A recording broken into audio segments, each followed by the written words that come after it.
नमस्कार दोस्तों, स्वागत है आप सभी का। आइए बात करते हैं आज जंतुओं के आर्थिक महत्व के बारे में। पिछली क्लास में हमने पादपों के आर्थिक महत्व पढ़े थे, विभिन्न पादपों के वैज्ञानिक नाम पढ़े थे। आज बात करते हैं जंतुओं के आर्थिक महत्व के बारे में। सबसे पहले हम पढ़ रहे हैं मधुमक्खी पालन। मधुमक्खी पालन से बेसिक इसके बारे में हम सब जानते हैं कि मुख्य रूप से छत्ते में 3 प्रकार की मधुमक्खियाँ पाई जाती है। एक रानी मक्खी होती है, दूसरी नर मक्खी होती है और तीसरी श्रमिक मक्खियाँ होती है।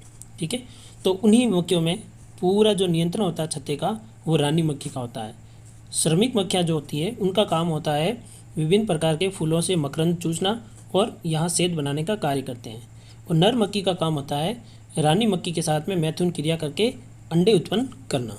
तो बात करते हैं मधुमक्खी पालन के बारे में कि मधुमक्खी पालन जो है वो किस प्रकार उपयोगी है। तो सबसे पहले बात करते हैं मधुमक्खी पालन के बारे में। देखिए, मधुमक्खी पादपों के परागण की क्रिया के लिए अत्यंत ही महत्वपूर्ण कीट है। देख, पादपों में परागण की जो क्रिया है वो मधुमक्खियों के द्वारा ही ज़्यादा से ज़्यादा होती है। यदि मधुमक्खियाँ एक फूल से दूसरे फूल पर बैठती है, एक फूल से उड़कर दूसरे फूल पर जैसे ही जाएंगी तो दूसरे फूल पर जाएंगी तो यहाँ के जो परागकण हैं वो परागकण यहाँ छोड़ देती है और यहाँ छोड़ने के कारण इसमें हो जाती है परागण की क्रिया हो जाती है और इस परागण की क्रिया से फल का निर्माण होता है। तो परागण की क्रिया का कार्य कौन करते हैं? मधुमक्खियाँ करती है। इसके अलावा इसके पालन से मनुष्य को दोहरा लाभ होता है। क्या क्या लाभ होता है? एक तो मधुमक्खी के पालन से परागण की क्रिया आसानी से हो जाती है और दूसरा फसल की पैदावार में भी वृद्धि होती है। और देखते हैं इनके बारे में।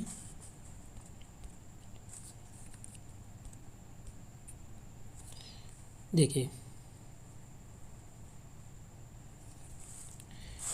फसल की पैदावार में भी बढ़ोतरी होती है। मधुमक्खी से प्राप्त शहद का उपयोग मनुष्य हजारों वर्षों से करता आया है। ये उच्च ऊर्जा युक्त भोज्य पदार्थ होने के साथ साथ औषधि के रूप में भी प्रयोग किया जाता है। शहद लंबे समय तक नष्ट नहीं होने के कारण इसे परिरक्षक के रूप में भी उपयोग करते हैं।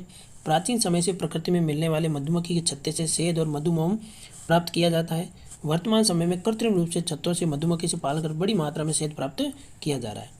प्राचीन समय में क्या होता है, जहाँ पर भी मधुमक्खी का छत्ता दिखता था वहीं से शहद इकट्ठा करते थे। लेकिन वर्तमान समय में क्या होता है कि इस प्रकार बॉक्स होते हैं, उन बॉक्स के अंदर इस प्रकार की फ्रेम डाली हुई होती है। ठीक है, जालीनुमा संरचनाएं होती है। तो एक बार मक्खियों का झुंड जो है यहाँ लाके छोड़ दिया जाता है तो इन जालियों के अंदर, बॉक्स के अंदर मधुमक्खियाँ शहद बनाना प्रारंभ कर देती है। और जैसे ही शहद बनने की प्रक्रिया पूर्ण हो जाती है, इन प्लेटों को बाहर निकाल लेते हैं और शहद इकट्ठा कर लेते हैं और प्लेटों को वापस डाल देते हैं। तो ये क्रिया वापस चलने लग जाती है। तो इस प्रकार आजकल के युग में कृत्रिम रूप से मधुमक्खी पाल कर उसका शहद इकट्ठा करते हैं। बात करते हैं नेक्स्ट के बारे में। नेक्स्ट है रेशम कीट पालन। देखिए, ये भी बहुत इंपॉर्टेंट है। रेशम कीट पालन ऐसे कीट जो रेशम का धागा उत्पन्न करते हैं उन्हें रेशम कीट कहते हैं। अब जो कुछ एक विशेष कीट होते हैं जो कि रेशम का धागा उत्पन्न करते हैं उन्हें रेशम कीट कहते हैं। इसके लिए बॉम्बिक्स मोराई, देखिए बहुत इंपॉर्टेंट शब्द है ये, बॉम्बिक्स मोराई। रेशम कीट के लिए कौन सी प्रजाति का कीट पाला जाता है? उसका नाम है बॉम्बिक्स मोराई। जाति का कीट शहतूत की पत्तियों पर पाला जाता है। अगर हमें रेशम चाहिए तो बॉम्बिक्स मोराई की जाति के जो कीट हैं उन कीट को कैसे पादप पर पाला जाएगा? शहतूत की पत्तियों पर पाला जाएगा। ये शहतूत की पत्तियों का भोजन करते हैं, पाला जाता है। ये अच्छी गुणवत्ता की रेशम उत्पन्न करते हैं और रेशम कीट से अंडज उत्पत्ति के बाद ये जीवन चक्र आ रहा है। देखिए, रेशम कीट सबसे पहले अंडे देता है। अंडे उत्पत्ति के बाद अंडे से लार्वा निकलता है। एक लटनुमा संरचना निकलती है, छोटा सा कीड़े नुमा संरचना निकलती है जिसको कहा जाता है लार्वा। इस लार्वा को कहा जाता है कैटरपिलर। ठीक है, लार्वा से क्या बनता है? कैटरपिलर बनता है। लार्वा में एक जोड़ी लार ग्रंथियाँ पाई जाती है जिन्हें रेशम ग्रंथियाँ कहते हैं। जो लार्वा होगा उसके अंदर क्या पाई जाएंगी? रेशम ग्रंथियाँ होंगी। जब ये पूर्ण विकसित हो जाती है तो ये लार्वा की लंबाई से 5 गुना अधिक लंबी हो जाती है। ये जो ग्रंथियाँ होती है ये लार्वा से 5 गुना बड़ी हो जाती है। कब?